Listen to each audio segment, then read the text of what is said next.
राजन, मैं प्रमाण देने के लिए तैयार हूं, पर उससे पहले मैं कुछ चाहती हूं।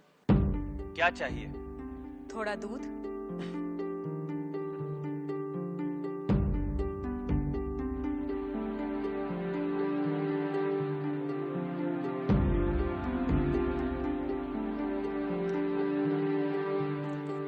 राजन, इस पात्र में आपको क्या दिखाई दे रहा है? दूध? क्या दूध के अलावा कुछ और दिखाई दे रहा है? नहीं। पर मुझे तो मक्खन भी दिखाई दे रहा है। क्या आपको मक्खन दिखाई दे रहा है?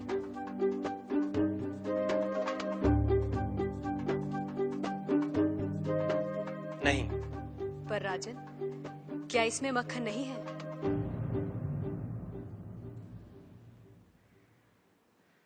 है।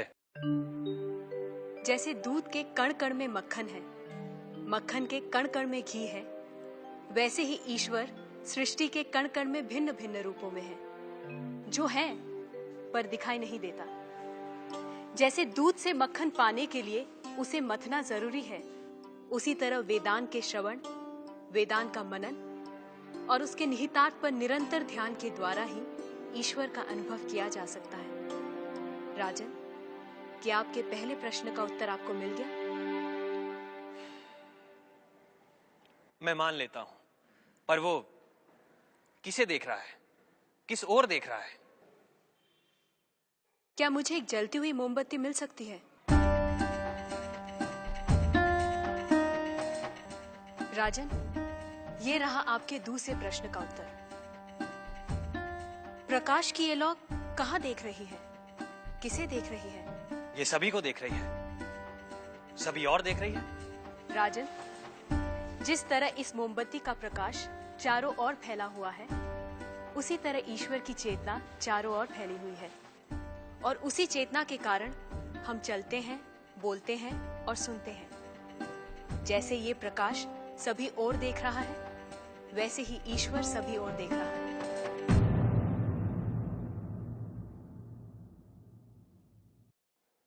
अब आपका तीसरा प्रश्न।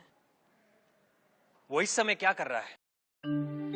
राजन, इस समय मैं आपके प्रश्नों का उत्तर दे रही हूं, इसलिए मैं तुम्हारी गुरु हूं और तुम मेरे शिष्य।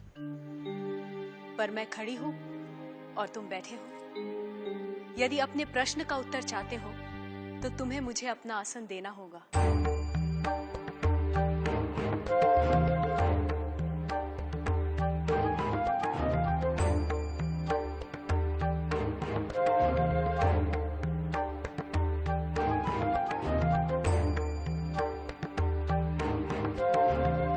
राजन, ये रहा तुम्हारे तीसरे प्रश्न का उत्तर।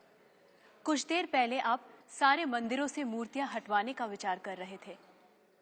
इस समय आप ईश्वर के बारे में फिर से विचार करने लगे हैं। आप मेरे स्थान पर खड़े हैं और मैं आपके सिंहासन पर बैठी हूं। इधर एक राजा को सामान्य नागरिक का स्थान और एक सामान्य नागरिक को राज सिंहासन दे सकता है, ये आप देख रहे हैं। आप मेरे स्थान पर और मैं आपके स्थान पर बैठी हूं।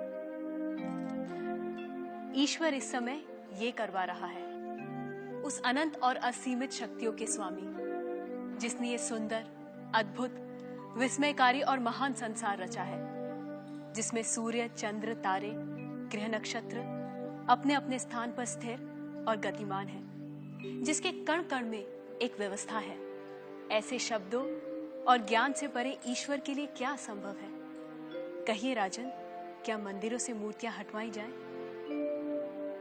मूर्तियां तो उस ईश्वर की प्रतीक है, उनका मूर्त रूप है। वह सर्वज्ञ, सर्वशक्तिमान, सर्वव्यापी ईश्वर सर्वत्र है।